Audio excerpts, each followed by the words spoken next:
Were Bayern Munich robbed in this season's Champions League semi-final at the Santiago Bernabeu? Well, their fans would certainly think so, but if you look at it realistically, it was a very close call. What about Arsenal's game against Newcastle in November, when Anthony Gordon's goal could have been disallowed for 3 separate reasons, but still stood and changed the course of the Premier League title race? Yes, with the introduction of the VAR in 2018, a huge step has been taken to bring more transparency to football decisions. But is this really the case, or has VAR done more harm than good to the game? Today, we're going to look at some of the most scandalous and controversial decisions in the VAR era, so let's get to it.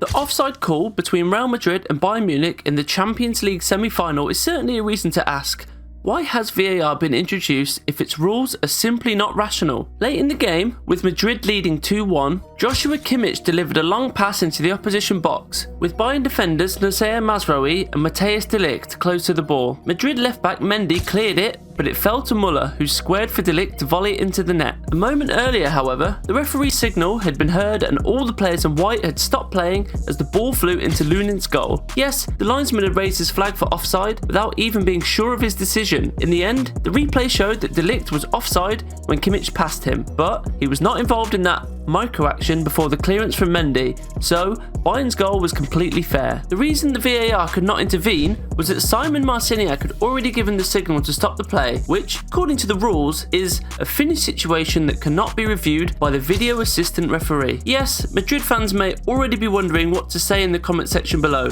and they may well be right, especially as Los Blancos were more than deserving side to reach the final after the performance of both teams in the second leg. But let's be real, even de Ligt said it after the game. The linesman said to me, "I'm sorry, I made a mistake," which additionally brings more controversy surrounding that situation. Yes, before we jump to any unjustified conclusions, this season Real Madrid have been openly supported by referees in Spain and Europe, and it's a fact that not only Barca fans, but perhaps the vast majority of supporters would agree. Remember the match against Almeria, which will surely go down as the most scandalous for Spanish refereeing in 2023-24. At the Santiago Bernabeu in January, Almeria were 2-0 up at half-time. However, Madrid were awarded a penalty in the 56th minute after a handball by defender Kiki. Bellingham converted, and then the controversial situations began. Firstly, Almeria scored 10 minutes later to make it 3-1, but the goal was disallowed for a very soft, unintentional contact between an Almeria player and Bellingham's face. However,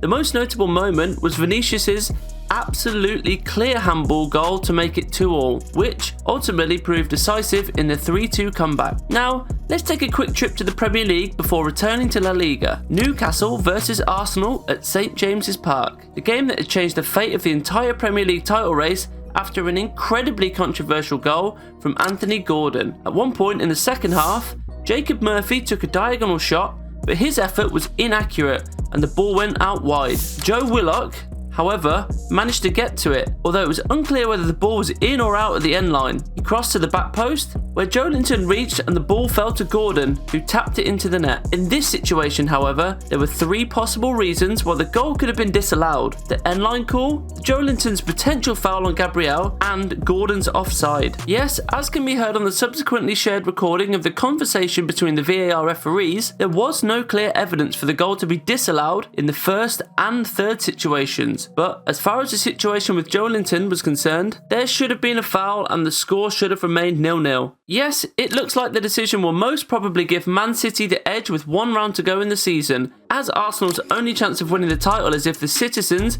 lose to Tottenham in the 37th round. But Premier League fans, and Liverpool ones in particular, will never forget Rodri's handball against Everton in the 2021-22 season. Man City were away at Goodison Park and were struggling to find the opening goal, although they did manage to score through Foden's near-post finish in the 82nd minute. However, in a highly controversial situation in the dying moments of the game, Rodri, regarded as one of the most experienced midfielders in the world, deliberately played with his right hand in his own penalty area. Yes, it was a strange situation, as the Spaniard himself seemed to lose concentration for a moment, perhaps losing sight of the ball. Yes, you can argue the merits of Rodri's actions, but the fact remains that a penalty should have been awarded in Everton's favour, especially in the VAR era. At the end of the season, this exact error proved disastrous for Liverpool's title ambitions, as they finished just 1 point behind Man City. Yes, although very often City are backed by the referees in England, the citizens also have had bitter experiences with the VAR system, the most memorable being in the first season since its implementation. It was in the 2018-19 Champions League quarter-finals match between Tottenham and Man City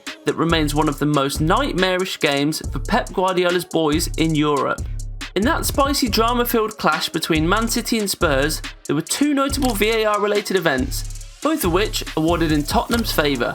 The first was when Fernando Llorente scored to make it 4-3 to Tottenham and give the Londoners the lead in away goals scored after the winner by Heung-min Son at Etihad. Llorente scored in the 73rd minute, but replay showed the ball hit his elbow before going in, leading to handball appeals. Yes, indeed, the referee checked it on the monitors, but ruled out a handball. Then, in the closing minutes, Man City needed one more goal to keep their UCL hopes alive, and Raheem Sterling looked to have saved his team when he completed his hat-trick in injury time to level the scores 4-4. However, VAR ruled that Aguero was offside when the ball touched Bernardo Silva early in the attack, disallowing the goal and breaking City's hearts. Yes, every major club in Europe can be said to have been a victim of VAR decisions, but Barcelona are definitely one of the teams that had suffered the most, especially since the start of the 2022-23 season. At the start of the last term, Barca travelled to Bayern Munich with a completely revamped squad following the high-profile signings of Robert Lewandowski, Jules Koundé and Rafinha. Expectations were high for the Catalans, as was the desire to take their revenge on the German giants who had caused Barca fans so much pain over the past 10 years. Well, the Spanish side arrived in the Allianz Arena full of hope, and indeed they played superbly, creating at least 5 big goal-scoring chances. However,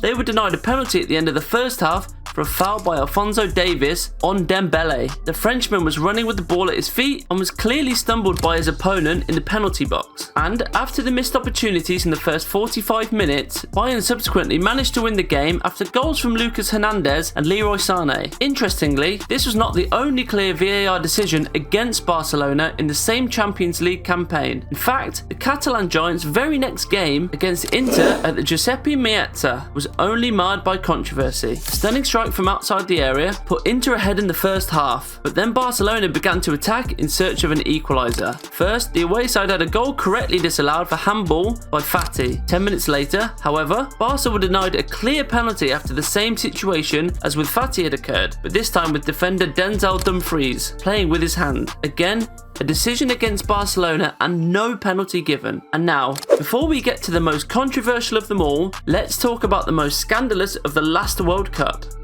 Japan and Spain were drawn in the same group at the tournament in Qatar, and La Roca only needed a draw to go through to the last 16. Japan scored early in the second half, but the goal was controversial as it appeared the ball had gone out of play before Mitoma brought it back in for Tanaka to score. Unfortunately, the stadium did not have a camera positioned frontally over the line to show whether or not the ball had crossed it. In the end, the referee called a goal, even though it didn't look like it from the angle from which it was reviewed. Well, to add to the drama, some 20 hours later, FIFA released a TV angle showing the ball out of play before Mitoma's pass. Unfortunately for Germany, who were the indirect victims as they were eliminated from the group, it was already too late. And yes, we are back to the situation in the last El Clasico. It was a must-win for Barcelona, and despite leading on 2 occasions, they lost 3-2 to Real Madrid, who went on to win the La Liga title. And while Los Blancos deserved to win the trophy, this El Clasico definitely had some serious VAR interference in favour of the new champions. Barca's young superstar Lamine Yamal scored from a corner at the end of the first half, but we'll probably never know for sure whether it was a 100% goal or not, because one of the world's most technologically advanced leagues, La Liga, has yet to introduce goal line technology, which, by the way,